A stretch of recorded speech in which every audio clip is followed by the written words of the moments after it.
right. So we are strange. We have come to the conclusion, or I figured that out a long time ago. But for this, I'm just going to pull up the answers, and then if you have questions, we'll go over those specifics. One of the issues that I've been seeing with this stuff, ladies and gentlemen, is y'all are overthinking, and you're trying to talk stuff that you don't. And then even the function operations, they were just operations. There's no equals to, nothing you're supposed to be doing with that. So take a look at some of our answers here. I didn't write down any of my work here, just the answers. Whoa, hello. Hello, weird spirally thing. Let's make you go away. I have an answer.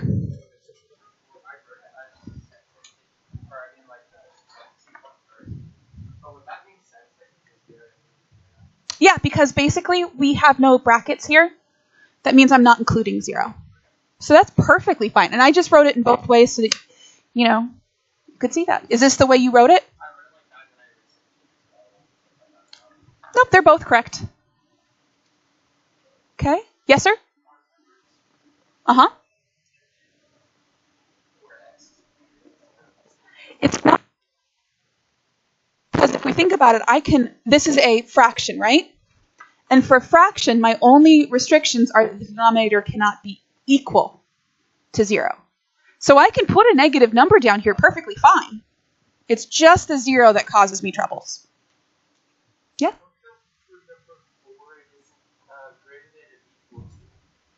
Because for the denominator, for a square root, if it had just been that, then yes, it would have been or equal to, but it is in the denominator, so we can't have that 0 either.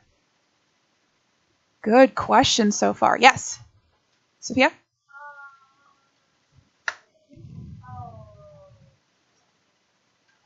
Okay. Cassidy, did you have your hand up? Yeah. For number 4, uh-huh. why is it x is not equal to 0? Okay, well, let's take a look at this. So are you okay with the argument that we're only worried about the denominator here? And are you okay with the fact that the denominator has to be greater than 0, not or equal to? Okay, so where we are with that is that now we're saying that 8x squared plus 4x cubed has got to be greater than 0. How do I solve that? You start by factoring. So what do I factor out? 4x squared. It's okay. And when I take out the 4x squared, what do I have? Okay.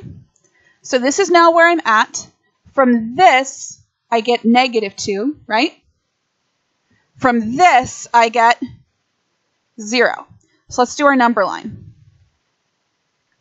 -2 is smaller than 0. Since these are greater than symbols, is it going to be an open or a closed circle? It's going to be open.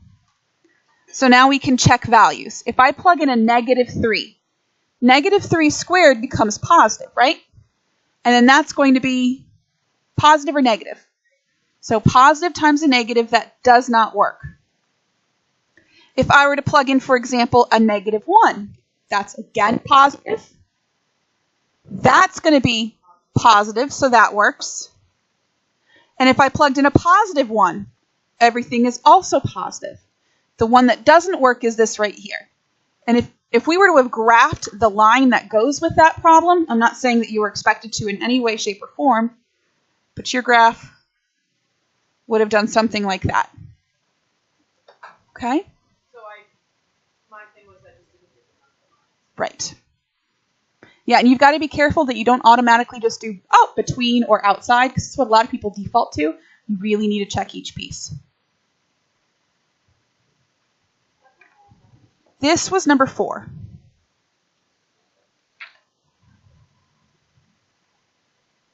Okay. All right, so let's take a look at 5 and 6 then.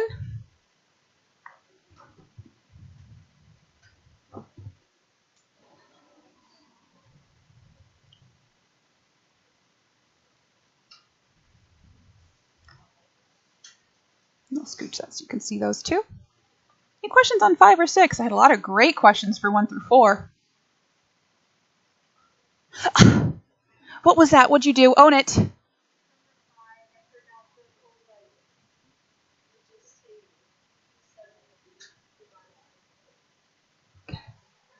Do you remember that it was a negative 7 over 3?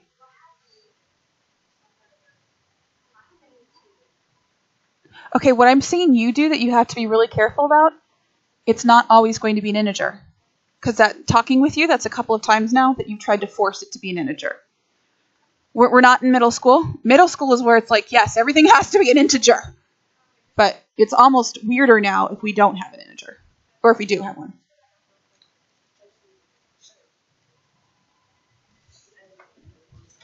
Pokey. You just think number 1 is you're too good for number 1? Yes, sir.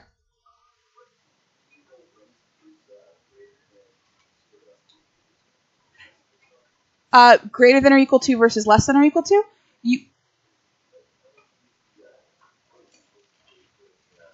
Okay, so you're talking about the or equal to part, or are you talking about the greater than or less than part? The or equal to. You can have a 0 for square roots, so that's or equal to, but you cannot have a 0 in a denominator, so that's not. And that's why, because this is a square root and in a denominator, those two go together, meaning they cannot be equal to. For a log problem, it's always greater than, because you cannot take a log of 0. Okay? So for those guys, you just have to memorize. In overall, even roots greater than or equal to. Fractions, denominator cannot be equal to. And logs, greater than. Okay? And then always checking your number line when you have some weird things going on. Yep.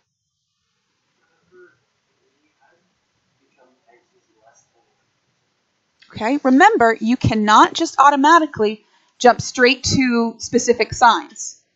For number 3, that factors to x plus 2, x minus 2 has to be greater than 0. So we go to our number line for the negative 2 and the positive 2, and you have to check your values. Okay? Don't just automatically say, I'm greater than each of those. Because if I plug a 0 in here, that's going to be positive, that's going to be negative, that doesn't work. If I plug in a negative 3, that's going to be negative, that's going to be negative, which makes a positive. If I plug in positive 3, again, positive and a positive. You have to check your values. Okay? Sweet, let's take a look at your homework. Homework, homework, spinning along. Look at your homework. These are not the words to the song. Anybody questions on the homework? Craig. 44. So 44 gave me, what was 44? F of x is equal to the square root of x squared plus x. And you wanted D and E? Okay. So D says to do f of negative x. So that means I'm going to take my function, and in place of my variables, I'm going to put a negative x. What is negative x squared? X squared, right? And then plus a negative x is just minus x. Okay? That's what D asks us to do. E is slightly different. E says do the negative of f of x. So that means take f of x, stick a minus in front of it. That's it. Mm-mm. Michaela? 68 gives me that f of x is root x minus 2. G of x is root 4 minus x. And we're talking about these different functions and domains. So first thing I want to look at is the original. If we're looking at f of x, what has to be true about this in order for it to work? What's your domain for f? x has to be greater than or equal to 2. What's true about g? What has to be true with x?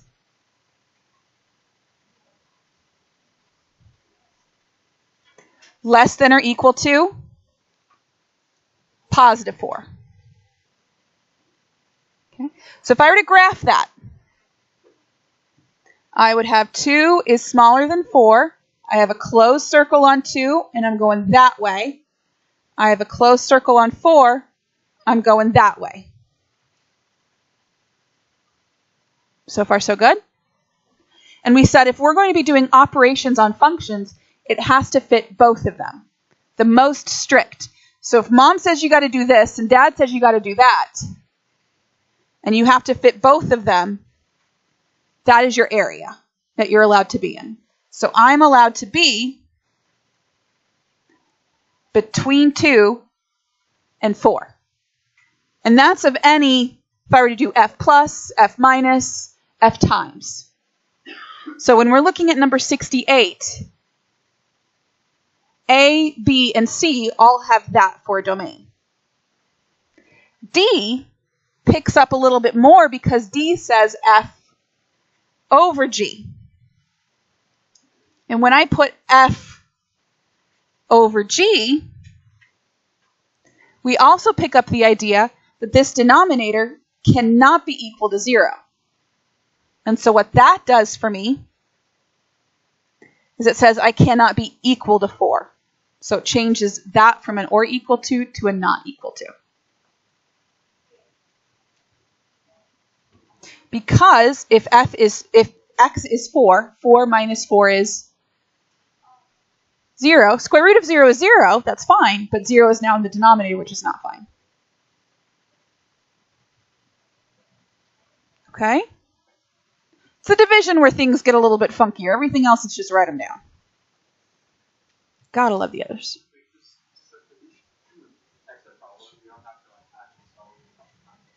Well, it said find the following functions, but I had a feeling to find the functions because I wasn't really asking you to do anything crazy. It's literally just write them down. Because looking at these problems,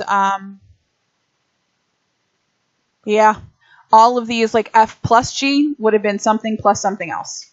F minus g, something minus something else. The times you'd have to multiply out. You'd have to FOIL out. But I figured that the issue here was the domain. Was I correct on that? The issue was the domain? Okay. Yes, ma'am.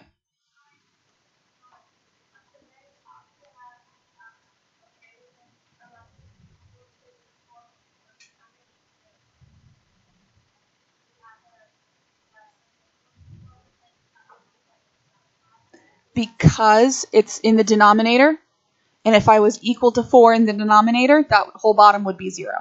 And I can't divide by 0. Okay?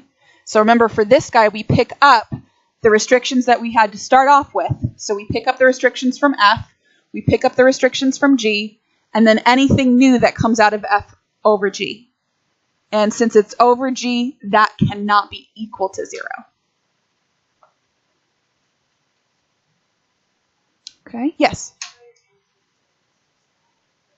So if you were doing set notation, that. If you were doing interval notation, that. Okay?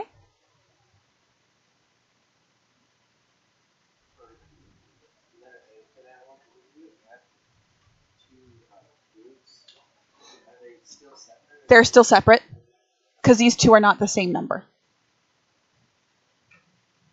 Okay? Don't overthink this stuff. I think that's the biggest thing that I've been seeing. I've been seeing people try to put equal to signs in something like this, and then there is no solving. We're not setting that equal to anything. So the only times that you should have a number for your multiple choice, we had A, B, and C. All of those had numbers. They had no more variables in them, so you should have gotten a number for that.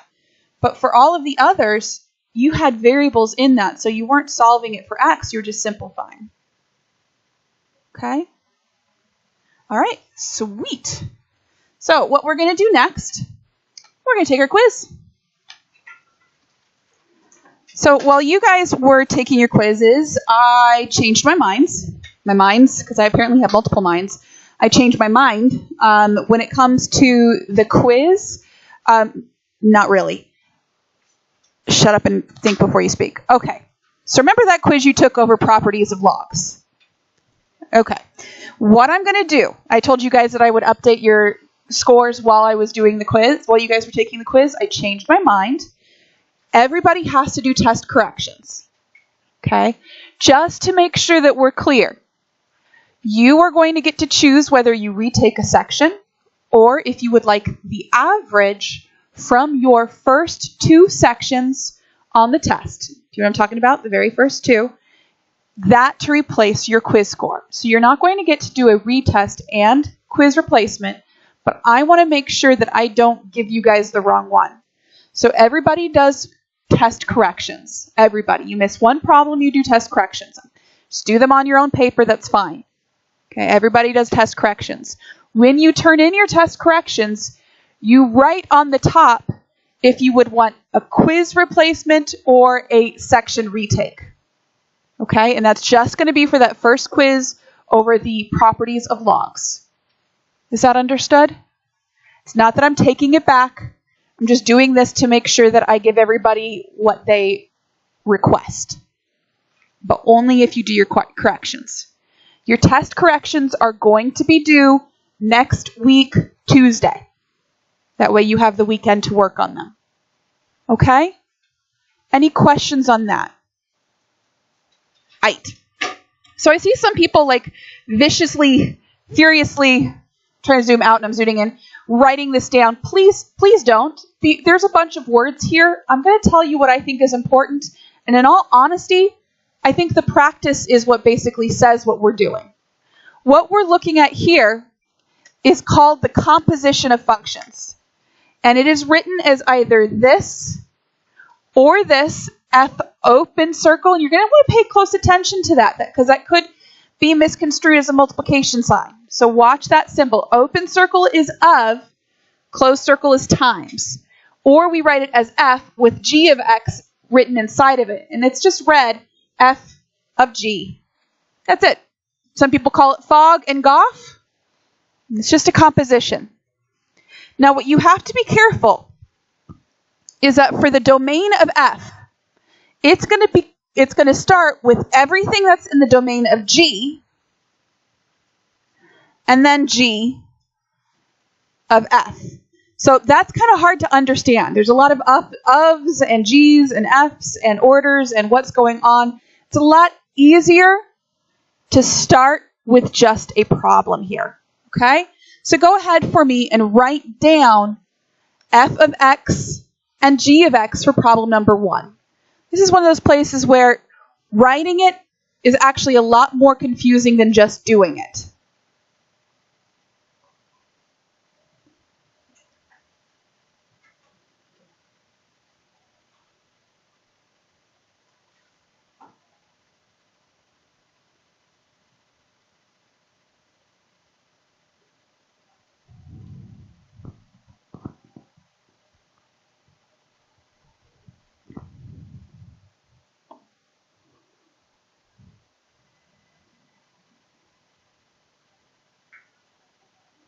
All right. Basically what this is, it's pretty much crazy substitution. Substitution on crack. Don't do crack. Crack is whack. Okay? So this means to start with F and to put into F the function for G. That's what that means. G goes inside of F. Now, I do want to point out right away at the beginning here, do we have restrictions on either F or G? No, both of these are all real numbers. And since they're all real numbers and I'm not doing anything crazy, my domain for the final answer is going to be all real numbers also. I like to think about this as, again, crazy substitution. So this is saying start with F. F said something squared plus 2 times something.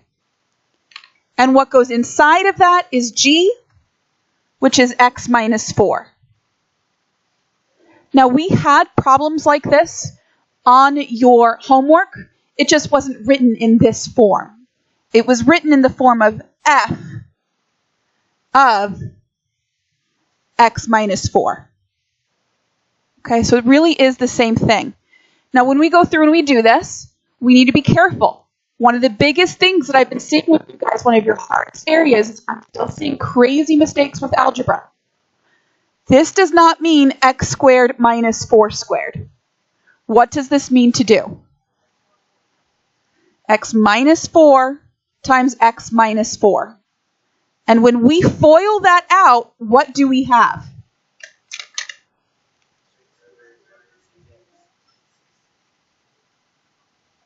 Okay? And then I still have this stuff here, so that's going to be plus what? 2x minus 8.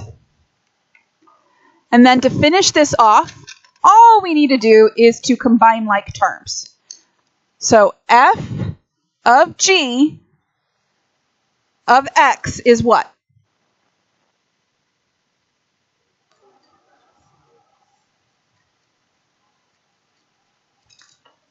And ladies and gentlemen, don't factor that, don't solve that, don't do anything. We are looking for what f of g is equal to. Please also notice I didn't say f of g and then times x. That's not what this is. This says that in the end, my final problem, I should still have x's in my answer.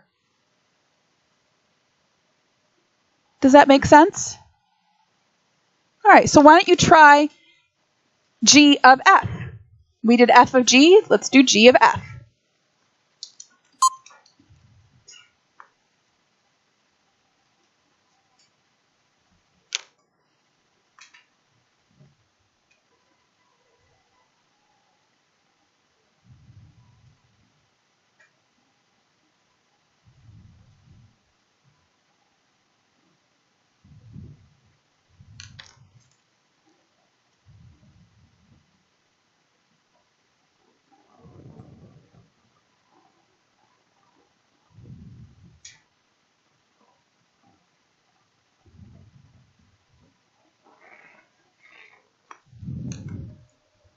Okay, now for mine, I showed a lot more work than I needed to, but I just wanted to kind of really spell this out. This says g of f of x, where f of x was x squared plus 2x. So in place of the x and g, I shoved that x squared plus 2x. Really, this is where I'm expecting you to pick up your work with. Here and then here. Okay, questions on what I did here? It's a really simple concept. It's just substitution. Problem is, can you get through from the start to the finish without making mistakes? And that's where the problem typically comes from. But are you okay with the concept and see what I'm talking about, where the words are a lot more than just the work? I'm hoping that the work here really does give a better example. This is why sometimes reading a math textbook, not the most helpful thing in the whole wide world. If you have a math textbook you can read, dude, that's like the most amazing thing in the world. All right, we're just going to practice this with a couple more functions. That's all. So let's try number 2. And for these guys, we're going to talk about the domain restrictions as well.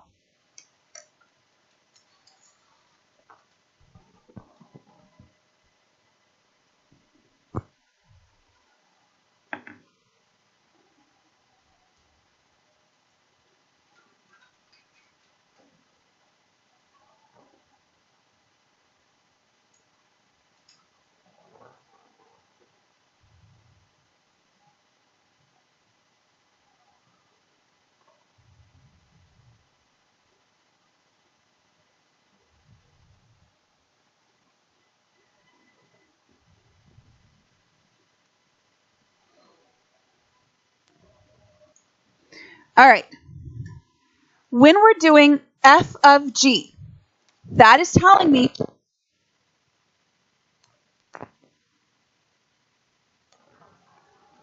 so far so good? So let's look at G. Does G have any restrictions? No restrictions? Okay, so that's the first place that you want to check. You want to check for G, that very first inside thing, first to see if you have restrictions.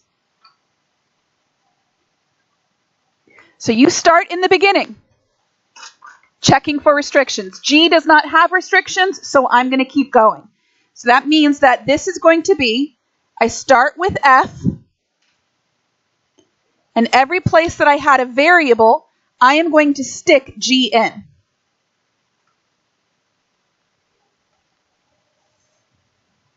What does that in turn look like?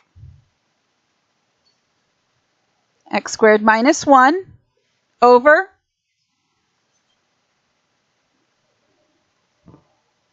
okay. Do we have restrictions from that? Yes. Where do my restrictions come from this? The denominator, and what's true about the denominator? It cannot equal 0. So I have to say x squared minus 2 can't be 0. How do I solve that? Add 2, and then, so x cannot be equal to what?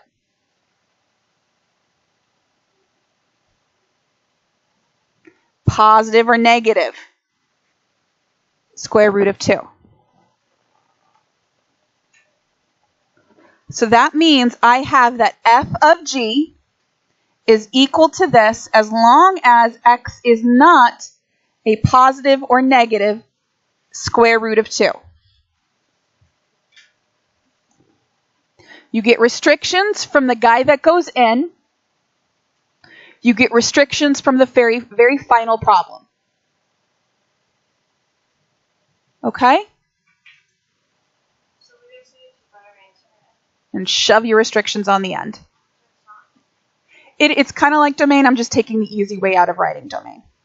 Unless if I say flat out write the domain, then you need domain notation. If I don't say write the domain, then you just literally get to state the restrictions. Just tell me what they are. Okay?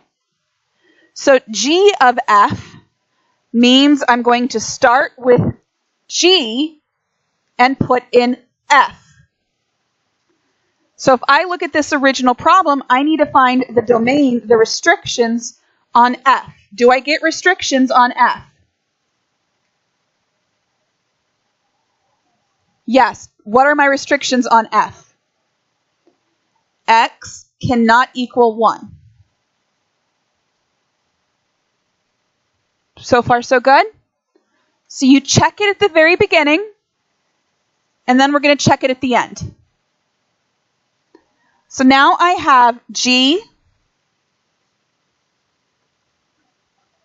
and inside of G is going to go F.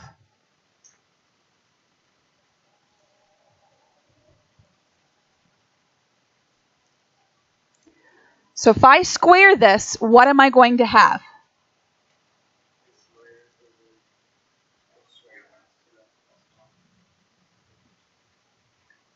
He's like, yeah, what he said. And if I'm going to combine that with 1,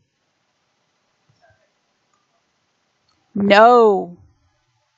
In order to add a fraction and something else, what do they have to have? A common denominator. So the common denominator would be what? And in order for that to be 1, and again, it's going to be the algebra that messes you guys up. I see that that's a minus. Let's take that negative and distribute it inside.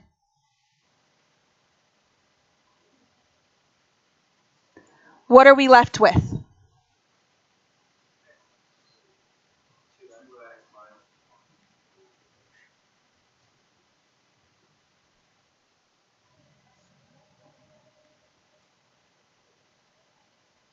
Okay, so we have this.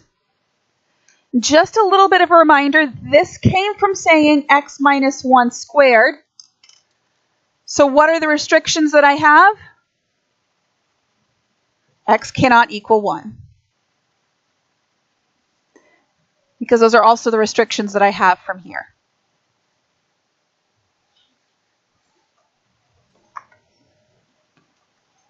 The main idea should be simple. Plug one into the other. The trick comes, can you work through that whole thing without making ugly mistakes? Don't say no. All right, this to me is the hardest type of a problem. Because no matter which way you go, you're going to have fractions. I mean, look at this. Sometimes one way is going to be easier than the other. So, like, I think that the f of g was pretty easy. You just plug it in. G of f was a little bit more work. Sometimes you're going to have that. And in my opinion, the worst case scenario is when you have a fraction for both of them. This is as ugly as it gets. So go ahead and write that down and we'll work them out. I'll work out one with you. You guys can do the other one on your own.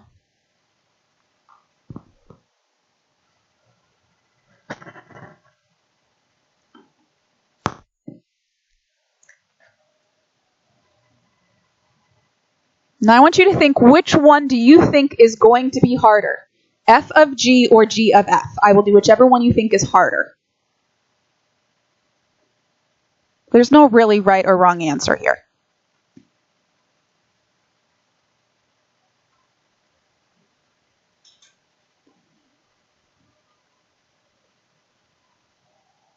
Does anybody have an opinion as to which one they think would be harder? If not, we'll just do f of g. You think g of f is going to be harder? Okay.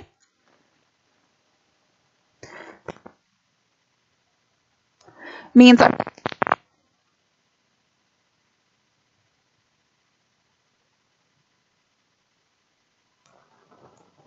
and from this right away,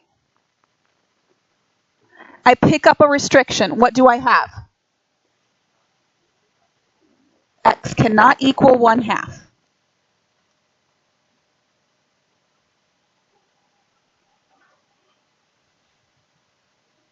So far, so good? Okay, this is where things get a little ugly. So g of f means I'm going to start with g. I'm going to plug in.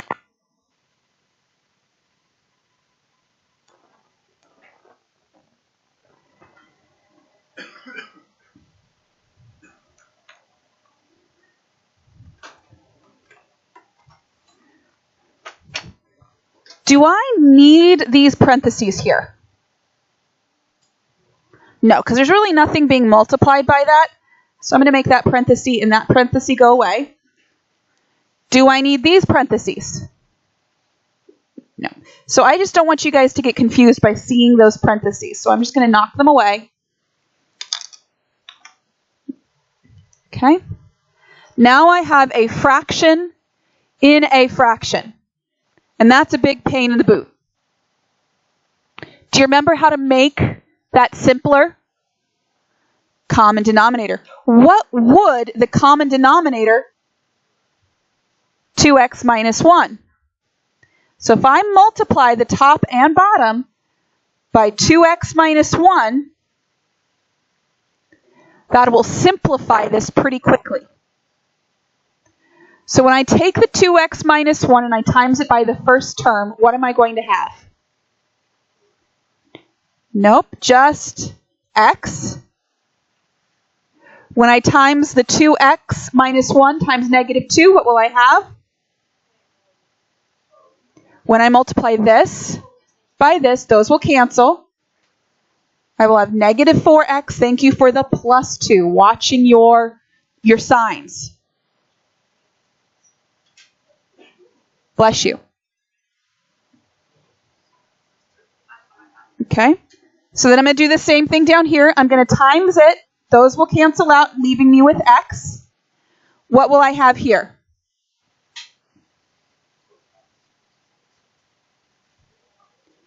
So that means all in all, what do I have?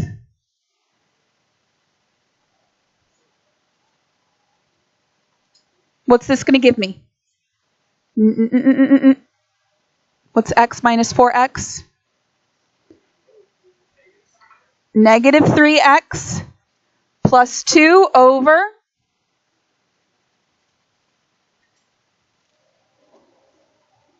do I get any additional restrictions from this? Eden, your homework is listed on Canvas on the outline. It's the textbook. It's just 4 problems. Okay? So from this, we also get that x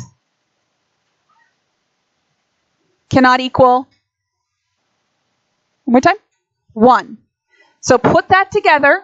We have this, and we have x cannot equal 1/2 or 1. Okay, because we had a restriction up on top, and we had a restriction down at the end. Putting them together to get your final answer. Again, I think this is the nastiest one simply because there's more places where the algebra can go wrong. So why don't you all do the f of g?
You guys think you've got it?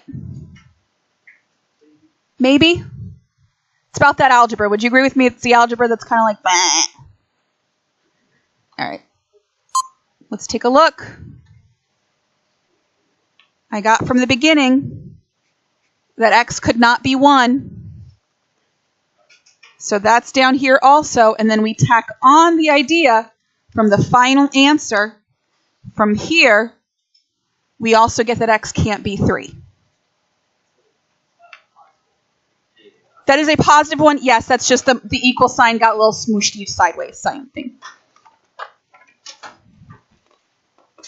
Okay?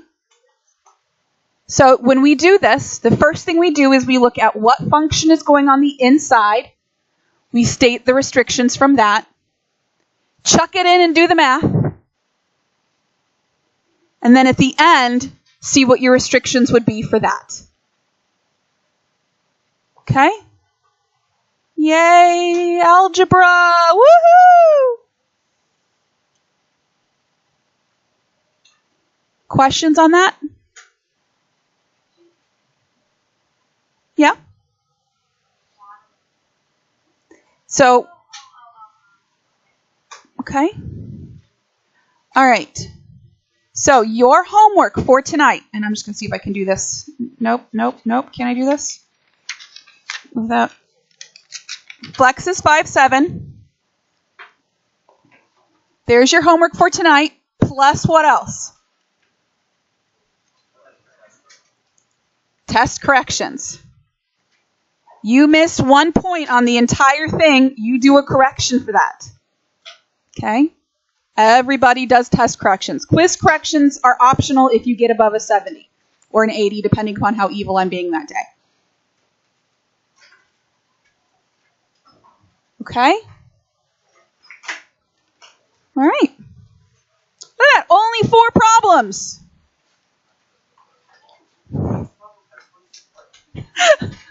That's always the fear. Each problem has 26 parts.